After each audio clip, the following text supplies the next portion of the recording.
تو یہ تو سورہ البقرہ ہے ہی رحمتوں اور برکتوں والی اور قرآن پاک کی سب سے عظیم اور سب سے بڑی صورت، اور جہاں رحمت ہو وہاں تھوڑا رزق بھی کافی ہو جاتا ہے۔ اس کا چوتھا فائدہ یہ ہے کہ جادو اور نظر بد سے حفاظت کرتی ہے۔ دیکھیں بہت سے گھروں میں بے برکتی کی وجہ نظر یا جادو بھی ہوتا ہے۔ سورہ البقرہ ایک مضبوط حصار بناتی ہے جو ان سب اثرات کو ختم کرتی ہے۔ دیکھیں سچ تو یہ ہے کہ آج کے دور میں ہم سب کسی نہ کسی آزمائش سے گزر رہے ہیں، کہیں رزق کی تنگی ہے، کہیں بے سکونی، کہیں رشتوں میں دوریاں اور کہیں دلوں میں عجیب سی بے چینی۔ ایسے حالات میں انسان ہر طرف حل ڈھونڈتا ہے، لیکن اصل سکون اور برکت کا راستہ اکثر ہماری نظروں کے سامنے ہوتے ہوئے بھی ہم سے دور رہتا ہے۔ سورہ البقرہ صرف ایک سورت نہیں بلکہ اللہ کی طرف سے ایک مکمل حفاظت، رحمت اور برکت کا نظام ہے۔ یہ وہ سورت ہے جس کے بارے میں نبی کریم صلی اللہ علیہ وسلم نے خود فرمایا ہے کہ اسے پڑھا کرو، اس کے پڑھنے سے برکت ہے اور اسے چھوڑ دینے سے انسان حسرت کرتا ہے۔ جیسے کوئی چیز کھو دے، کسی کے ہاتھ سے کوئی چیز چلی جائے تو انسان حسرت کرتا ہے۔ تو جب ہم اپنے گھروں میں اس سورت کی تلاوت کو جگہ دیتے ہیں تو گویا ہم اپنے گھر کو اللہ کی رحمتوں کے سپرد کر دیتے ہیں۔ یہی وجہ ہے کہ جہاں سورہ البقرہ پڑھی جاتی ہے وہاں شیطان ٹھہر نہیں سکتا، اور جب شیطان دور ہو جائے نا تو گھر کے جھگڑے، بے سکونی اور بے برکتی خود بخود ختم ہونے لگتی ہے، کیونکہ اللہ پاک نے فرمایا ہے کہ شیطان انسان کا کھلا دشمن ہے۔ تو آج کل بہت سے لوگ شکایت کرتے ہیں کہ گھر میں عجیب سی گھٹن ہے، دل نہیں لگتا، ہر کام میں رکاوٹ آتی ہے۔ تو یاد رکھیں یہ سب نشانیاں اس بات کی ہو سکتی ہیں کہ ہمیں اپنے گھر کو قرآن سے جوڑنے کی ضرورت ہے۔ جب سورہ البقرہ کی آواز گھر میں گونجتی ہے تو صرف الفاظ نہیں پڑھے جاتے بلکہ رحمت نازل ہوتی ہے، فرشتے آتے ہیں اور ایک ایسی نورانی فضا قائم ہوتی ہے جو انسان کے دل کو بھی سکون دیتی ہے اور رزق میں بھی برکت ڈال دیتی ہے۔ یہ صورت ہمیں صرف پڑھنے کے لیے نہیں دی گئی بلکہ سمجھنے اور اپنی زندگی میں نافذ کرنے کے لیے دی گئی ہے۔ جب ہم اس سے جڑ جاتے ہیں تو اللہ تعالیٰ ہمارے معاملات میں ایسی آسانیاں پیدا فرماتا ہے جن کا ہم نے کبھی تصور بھی نہیں کیا ہوتا۔ تھوڑا رزق بھی کافی ہو جاتا ہے، دل مطمئن ہو جاتا ہے اور گھر جنت کا سا نمونہ بننے لگتا ہے۔ یہی ہے سورہ البقرہ کی اصل برکت جو آج بھی ہر اس شخص کے لیے موجود ہے جو اخلاص کے ساتھ اس سے خود کو جوڑ لے۔ دیکھیں اب ہم سورہ البقرہ کی ان خاص آیات کی بات کریں گے جن میں برکت کا ذکر ہے، جن میں رزق کا ذکر ہے، جو خاص طور پر رزق کی برکت کے لیے اگر آپ پڑھتے ہیں تو اس کا فائدہ آپ دیکھتے ہیں کہ ان آیات میں ایسا کیا ہے جن کے پڑھنے سے آپ کے رزق میں برکت آ سکتی ہے اور جنہیں آپ ایک وظیفے کے طور پڑھ سکتے ہیں۔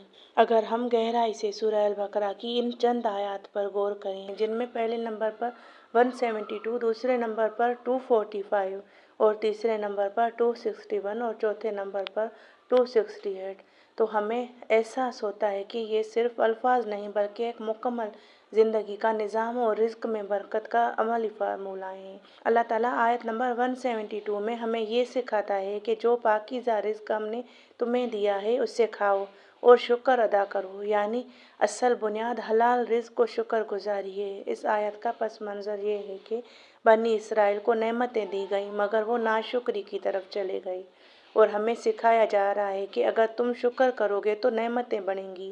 آج کے دور میں ہم کماتے تو ہیں مگر شکر کم کرتے ہیں، اسی لیے برکت ختم ہو جاتی ہے۔ جب بندہ دل سے الحمدللہ کہتا ہے تو اللہ اسی میں اضافہ فرما دیتا ہے، کیونکہ شکر کرنا اللہ کو بے حد پسند ہے، اور شکر کرنے سے آپ کو پتہ ہے رزق میں برکت آتی ہے، رزق بڑھتا ہے۔ جس چیز پر آپ شکر کریں گے وہ چیز آپ کے لیے بڑھ جائے گی، آپ آزما کر دیکھ لیں۔ پھر آیت نمبر 245 جس میں اللہ تعالیٰ ایک نہایت پیارے انداز میں فرماتا ہے کہ کون ہے جو اللہ کو قرض حسنہ دے تاکہ اللہ اسے کئی گنا بڑھا دے۔ یہ دراصل صدقہ اور اللہ کی راہ میں خرچ کرنے کی دعوت ہے۔ اس کا نزول اس وقت ہوا جب مسلمانوں کو اللہ کی راہ میں خرچ کرنے کی ترغیب دی جا رہی تھی تاکہ وہ دنیاوی خوف سے نکل کر اللہ پر یقین کریں۔ یہاں ہمیں یہ سبق ملتا ہے کہ جو ہم اللہ کے لیے دیتے ہیں وہ ضائع نہیں ہوتا بلکہ کئی گنا ہو کر واپس آتا ہے۔ آج کے دور میں ہم ڈرتے ہیں کہ دینے سے کم ہو جائے گا۔ آج کل کے مہنگائی کے دور میں ہم یہی سوچتے ہیں کہ ہم دیں تو ہم خود کیا کھائیں، حالانکہ یہ غلط سوچ ہے۔ یہی شیطان کا وسوسہ ہے، جبکہ حقیقت یہ ہے کہ صدقہ رزق کو کم نہیں کرتا بلکہ بڑھاتا ہے۔ اسی بات کو مزید واضح کرنے کے لیے آیت نمبر 261 میں اللہ ایک مثال دیتا ہے۔ ایک دانہ جو زمین میں بویا جاتا ہے اور اس سے 7 بالیاں نکلتی ہیں، ہر بالی میں 100 دانے۔ یہ آیت دراصل اس بات کا اعلان ہے کہ اللہ جب بڑھاتا ہے تو حساب نہیں بلکہ اپنی شان کے مطابق بڑھاتا ہے۔ اس کا پس منظر بھی اللہ کی راہ میں خرچ کرنے کی ترغیب ہے، اور اس میں ہمیں یہ یقین دیا جا رہا ہے کہ تمہارا دیا ہوا ایک چھوٹا سا عمل بھی اللہ کے ہاں بہت بڑا بن جاتا ہے۔ آج اگر ہم اس آیت پر یقین کر لیں تو ہمیں یہی آیت کافی ہو جائے ہمارے رزق کو بڑھانے کے لیے، کیونکہ اللہ کے وعدے تو سچے ہوتے ہیں، بس کمی ہمارے یقین میں ہوتی ہے، ہمارے سمجھنے میں ہوتی ہے۔ تو ہم کبھی تنگی کا شکار نہیں ہوں گے، کیونکہ ہمیں یقین ہوگا کہ میرا رب مجھے کئی گنا لوٹا دے گا۔ پھر آیت آتی ہے 268، جس میں اللہ ہمیں ایک حقیقت بتاتا ہے جو آج بھی ہماری زندگیوں میں صاف نظر آتی ہے۔ شیطان تمہیں فقر سے ڈراتا ہے اور اللہ تم سے مغفرت اور فضل یعنی رزق میں اضافہ اور برکت کا وعدہ کرتا ہے۔ اس آیت کا پس منظر یہ ہے کہ جب انسان خرچ کرنے کا ارادہ کرتا ہے تو شیطان اس کے دل میں خوف ڈالتا ہے کہ تم خود محتاج ہو جاؤ گے، لیکن اللہ ہمیں یقین دلاتا ہے کہ اس کا وعدہ سچا ہے۔ آج کے دور میں یہی خوف ہمیں صدقہ خیرات اور اللہ کی راہ میں خرچ کرنے سے روکتا ہے، اور یہی خوف ہماری برکت کو ختم کر دیتا ہے۔ دیکھیں ان آیت کا خلاصہ، برکت کا راز یہ ہے: حلال رزق پلس شکر، اللہ کی راہ میں خرچ کرنا، اللہ پر مکمل یقین، شیطان کے خوف کو رد کرنا۔ اور اب سوال آتا ہے کہ آج کے دور میں ہم کیسے فائدہ لیں؟ اگر ہم واقعی اپنے رزق میں برکت چاہتے ہیں تو ہمیں ان آیات کو صرف سننا نہیں بلکہ اپنی زندگی میں لانا ہوگا۔ ان کو پڑھنا بھی ہوگا، ان پر عمل کرنا بھی ہوگا۔ جو ابھی ملے اس پر دل سے شکر ادا کریں، تھوڑا ہو تب بھی صدقہ کریں، ہر حال میں اللہ پر یقین رکھیں، گھر میں قرآن خاص طور پر سورہ البقرہ کی تلاوت کو معمول بنائیں۔ اور اب آتا ہے ان آیات کو وظیفہ کیسے بنائیں، کس طرح پڑھیں۔ دیکھیں روزانہ کسی ایک وقت خاص طور پر فجر یا عشاء کے بعد آیت نمبر 172 313 مرتبہ شکر کی نیت سے پڑھیں۔ اسی طرح آیت نمبر 245 یا آیت نمبر 261 یا پھر آیت نمبر 268، ان سب میں سے کسی ایک آیت کو آپ پڑھ سکتے ہیں ایک ٹائم میں، اور ساتھ میں آپ نے شکر بھی ادا کرتے رہنا ہے۔ جو رزق میں اضافہ ہوتا ہے، برکت ہوتی ہے، اور خوف اور وسوسوں سے بچنے کے لیے اللہ سے دعا کرنی ہے، اور یہ بھی دعا کرنی ہے کہ یا اللہ میرے رزق میں برکت عطا فرما، مجھے شکر گزار بنا اور مجھے اپنے راستے میں خرچ کرنے والا بنا دے، اور ہمارے رزق میں برکت عطا فرما۔ تو یاد رکھیں برکت پیسے کی مقدار میں نہیں بلکہ اللہ کی رضا میں ہوتی ہے۔